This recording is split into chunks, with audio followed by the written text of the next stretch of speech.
2, 1. Mula mula ngayong malaya ka na. Mula sa NU MOA, iabot sa'yo na yan.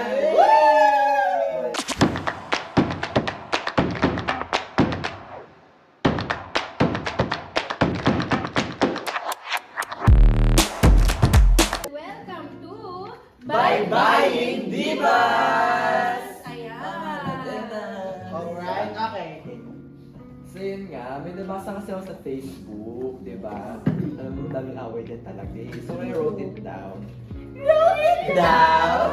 Parang unusual. di ba?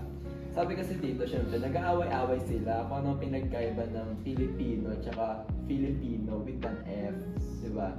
Ang Filipino kasi, ay yun yung subject na tinuturo sa school. Filipino is identity natin yun. Tama. Tsaka kung Yeah. nandito sila, kung ano yung Filipino, ayun nga yung subject, eh Tagalog yung tinuturo doon, which is yung wika. Ayun ang main topic natin for today, di ba?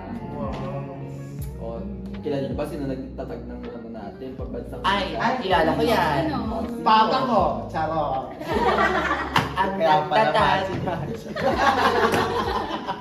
Oh. Ang nagtatag ng pambansang wikang Tagalog ay si Manuel L. Quezon. Hindi ba si Manuel ano? Manuel B. Okay, ayan. Alright. Pero, bago nangyari yon, noong 1935, ipinasa ng Constitutional ng Commonwealth ang pag-aano ng pambansang wika. Tapos noong 1937, doon ginawang pambansang wika ang Tagalog! Wow! Yay! Grabe! Ang talino, di ba? Hindi ko kinakaya. Diba? Mas lalo nga siyang napatibay nung ano, Hulyo 4. Diba? 1946, di ko kasi alam yung Tagalog. Mas lalo siyang napatibay nung umalis yung mga Estados Unidos sa atin dito. Estados Unidos! Oy, bigat, di ba? So, syempre, may mga tututo niyan actually. Yeah. Yung mga Cebuano, yung mga usually kita pag-tutok ng Tagalog. Yung mga Pero, kaya nga. siya. So yun nga, pero syempre, na-push through pa din yun. Kahit naman ano, may mga tumututol. So, that's all. Yung mga nabasa ko sa Facebook, may mga gusto ko ba kayong idagdag, di ba? So, di ba, bago tayo magkaroon ng kung ano nung sinasabi, yung mga trend, like mga ganon, di ba, bago natin malaman yan, dako tayo kung paano ba nagsimula, no? Yung talagang wika natin, Paano di ba? ba? Bago muna tayo magsimula, meron muna akong masayang totoo. O, fun fact. Alam niyo ba na ang nagpuminit na ang Pilipinas ay dapat magkaroon ng national language ay hindi isang Pilipino? Oh no! Ako din, kaka-research ko lang. Nakakainis. Ngunit isa siyang foreigner. Ang pangalan niya is, wait lang ha, hindi ko kasi kilala. Si Najib Salibi, isa siyang Lebanese, no? Or something na ganon. Tapos siya ang nagpuminit na dapat tayo magkaroon ng national language na dapat is Filipino. Pero ang mga ibang regional delegates ay opposed. Sorry, hindi ko po alam ang Tagalog ng mga sinasabi ko, no? Nakakainis. Mga regional delegates ay opposed dun sa nasabing wika kasi nga dapat daw ang maging national language natin is English at Espanyol. No? Yes. Masapon nga. Hola! Hola, kumusta? Ayan, no? So, proceed na tayo sa ating kasaysayan ng ating wikang pambansa. So, bago tayo basa ako ng mga mananako, meron tayong 100 wika at dialekto. Dito, kasama dito yung Tagalog, syempre, Cebuano, Hiligaynon, Pangasinan, Ilocano, Bicolano. Kayo ba? Ano yung iba-iba nyo pang mga wika? Roger language. Sophie Red. Yan. So, dahil dun, no, nagkaroon tayo ng sistemang pagsusulat. Alam niyo ba yung unang alpabeto ng Pilipinas? Yes! Alam ko Yes. yan. Ano? Bye-bye! Yan, bye-bye. Tama. Is star ka sa akin. Yes! Ayan. So yung baybayin natin, meron tayong patinig at katinig. Yung patinig ilan? Tatlo. Yung katinig? 14. Ayan. Yung baybayin ginagamit siya sa pagsulat ng liham, kanta, at kung saan. Mga hindi na masyadong nagagamit yung baybayin, no? Though makikita mo siya sa mga sining, yung mga carved, sa mga arts, Ay, ganyan. pero nagagamit siya ngayon. Pang aesthetic purposes. Iba pang aesthetic purpose. Hindi na siya nagagamit. Ano ba yung ano? Purpose niya talaga. Ayan, no? Dahil Magugulat ka na doon, sa bio nung ano. sa Facebook. Dahil doon nagkaroon tayo ng panitikan at kultura ng wika. Nagkaroon tayo ng epiko. Ayan. Ang example ng epiko is yung biyag ni Liam. Ayan. Parang gusto kong makita yan. Nagkaroon din tayo ng alamat, bugtong, at mga salawikain. Ayan, alright. At dun yung ano, no, nagkaroon tayo ng kultura sa ating Pilipino. Ayan.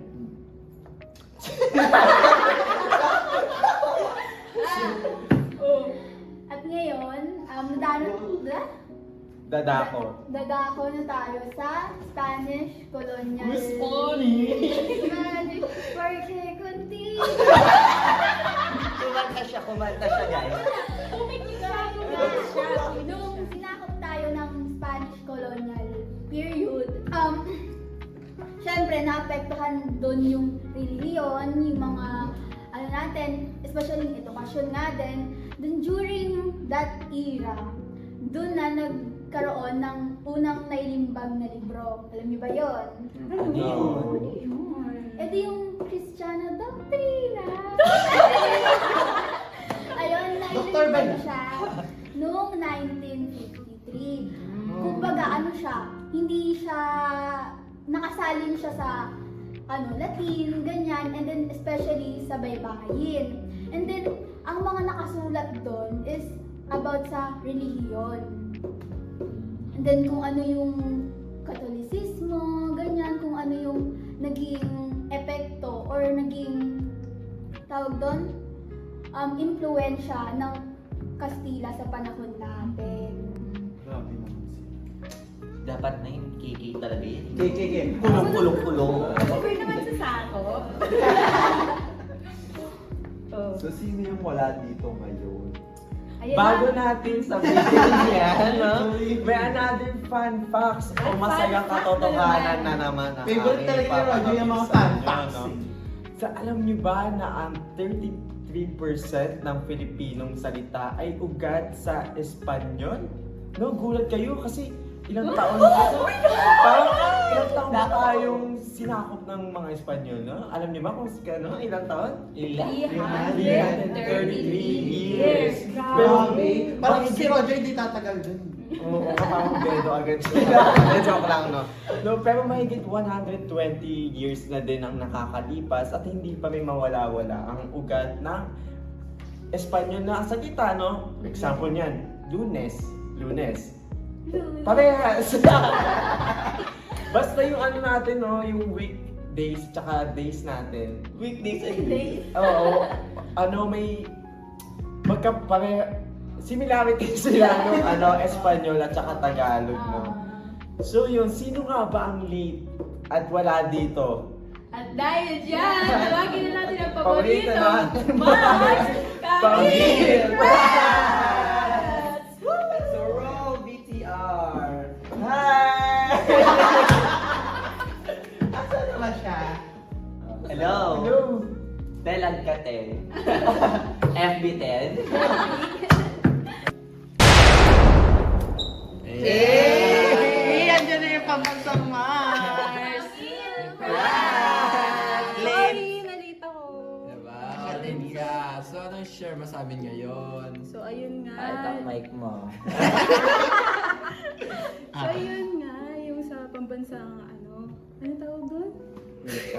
Ayun, yung wika. So, so ayun nga, yung chika. Ano chika mo, Mars? Ayun nga. Yan na naman sa mga nababasa mo sa Facebook, ha? Sorry no. Baka fake news yan. So, ito na nga, yung mga panahon ng mga Amerikano, yun nga, nung 1898 kasi, kakatapos lang nung panahon ng mga Kastila. And yung Espanyol, which is yung wika, yun nga, simbahan at gobyerno lang ang wait lang, sorry. Go. Kinakabahan ka ba sa kanila?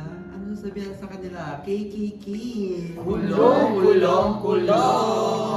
Yeah! Sorry. Ayun nga. So, Espanyol ang wika ng simbahan at gobyerno. Pero biglang dumating yung mga Amerikano na may kabilang plano. Ano bang plano nila? Pero hindi lang teritoryo ang gusto nilang baguhin eh. Kundi pati yung edukasyon at wika. Ito kasi natuwi ka. So, alam nyo ba yung kung anong resulta? Anong resulta, Mars? Ano? Ayun, isang malawakang language shift. Language shift? Ayun, mula sa Espanyol, naging Ingles ang dominanteng wika sa paaralan, gobyerno, korte, etc. Nag-assert ng dominance ang Amerikano. Mga foreigner nga naman no, mahilig sa mga Dominance. Pilipino. Akaw? Ang panginoon. So, yung ang English ay naging language of progress nga daw.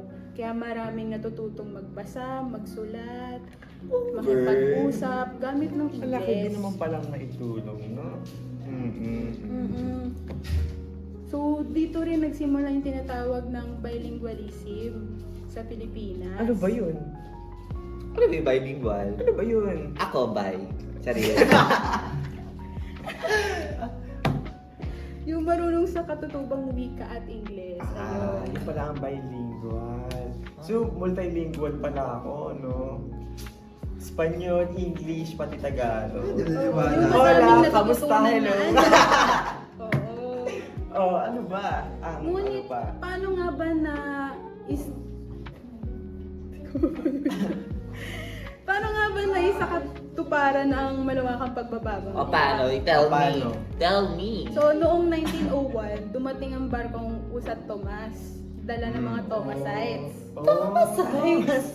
Anong Tomasite? Alam mo ba ang Tomasite? Alam mo ba? No, ano ba yun? Ang alam ko yung mga taga-uste, Tomasian. May pinamata. Tomasite. Ang Tomasites, yun yung mga teachers na Amerikano na nagturo. Mga Tomasites pala. Oo, hindi sila yung mga estudyante sa Tomasian. UST. Ano ka ba? Sorry naman, at least alam ko na, no? Oo. So, yun nga, araw-araw sa bawat classroom, mula lungsod hanggang baryo, tinuruan nila ng mga kabataang Pilipino ng reading, writing, arithmetic, history, civics, lahat na sa wikang Ingles. Ang dami naman tinuro. Ano ba naturo ng Espanyol sa atin? Wala na yun. Sige, Sige, isisingit mo? Isisingit mo? Wala ako dyan. Hindi ako yan. So, ayun nga, sa madaling sabi, sila yung nagsimula ng English-speaking generation sa bansa. That's right, yeah. Amerikano punta dito para turo lang That's right, damn right. Oh yes, let's go on, no? Since English naman to, pero Tagalog kasi dapat. Tuloy na yan. Pero alam niyo ba kung ano yung mga policies na nakapagpabago? Ano ba yung mga policies na yan? Ayun nga, may mga patakaran na talagang nagpalapad ng daan na para maging sentro ng Ingles. Ano, kasama ba dyan si Sandy ko? Palapad na ano? Ayun, Kasama. the word. Parang iba yung pinupunto mo sa malapad. Kaya, Uy! So yun nga, yung unang act ng number 74, dito nagsimula yung Department Public Instruction. Dito rin opisyal na sinabing English will be medium of instruction. Oh. Ano ba yun? sige, pakitagalog. Ang Ingles ay... Ano muna Tagalog ng video? ano mo na yung Tagalog video? Oh, diba? Medium. Nako. Matamtaman. Okay, cut na yun. Oh, go. So ayun nga, yung pangalawa, yung Gabaldon Act. Kung napansin nyo, yung luma at matibay na mga school buildings sa mga probinsya Oo, yun yung mga sa mga batas na to na dumami yung public schools. Oh, speaking of Gabaldon, meron sa probinsya namin na Gabaldon. Yeah. Share ko lang. So ayun nga, ibig sabihin, mas lumawak yung English education. And then yung last, ayun nga, yung Monroe Survey of 1925. Ano ba yung ano yan? Monroe's. Monroe. Monroe. Sorry. So ito nga, nag-review sa mga buong sistema at kahit nakita nilang hirap sa mga bata dahil hindi English ang mother tongue, ganun. Inirekomenda na pa rin to ng mga Wait lang, ulit. So ito na nga, ito yung nag-review sa mga buong sistema at kahit nakita nilang hirap ang mga bata dahil hindi English ang mother tongue. Inirekomenda pa rin ito na panatilihin ang Ingles bilang pangunahing wika sa paaralan. Yun. Dahil dyan, no, dapat dyan ka na nagtatapos at dapat hindi natin sila spoon-fed. Dapat gumawa din kayo ng sarili nyong research, no? Pero bago yan, meron ulit ako masayang katotohanan o fun facts. Alam niyo ba na ang Pilipinas ay merong iba't ibang klaseng katutubong wika? Ano kaya yung mga, ano ba yung mga alam nyo? Wala akong alam eh. Hindi ka kasi nag-aaral. De, joke lang, no? Alam niyo ba ang Pilipinas ay merong 130 na wika dito sa ating bansa. Ang talino. talaga? Oo, di ba? Kaka-research ko na kanina niyan. Hindi, ito yung mga, ano, no, mga mostly na nagagamit natin. Ilocano, Tagalog, Cebuano. Kapampangan, Bicol. Cebuano, Bicolano, Waray. Pangasinense, at Sulay. Ay, Waray sa Marnon pala, no? So, yun. I think yung sa Pangasinan is Panggalato. Based on No. Based on your alala, pero based on my research, Pangasinense ang tawag sa Oo, kanila. Pangasinense yung alam ko. Baka masyadong deep na yung ano mo. Alam Kasi mo, matanda na yung Ako, lolo. ididip ka niyan. Ay, may napansin ako kay Roger kanina, nag-fun fact ka. Ano? Di ba nabanggit mo ugat? Sa isip na, gusto ko makita yung ugat niya. Ano ba yan? Naku, dapat do your own research natin. Para malaman mo kung kanino ugat Ugat ba ba yan? galing yan. Matapos nating talakayan ng ebolusyon, kasaysayan at pinagkaiba ng dalawang salita ng Chisip Pilipino at Pilipino, kolonyal ng Espanyol at Amerikano. At dito nagtatapos ang ating programa. Muli,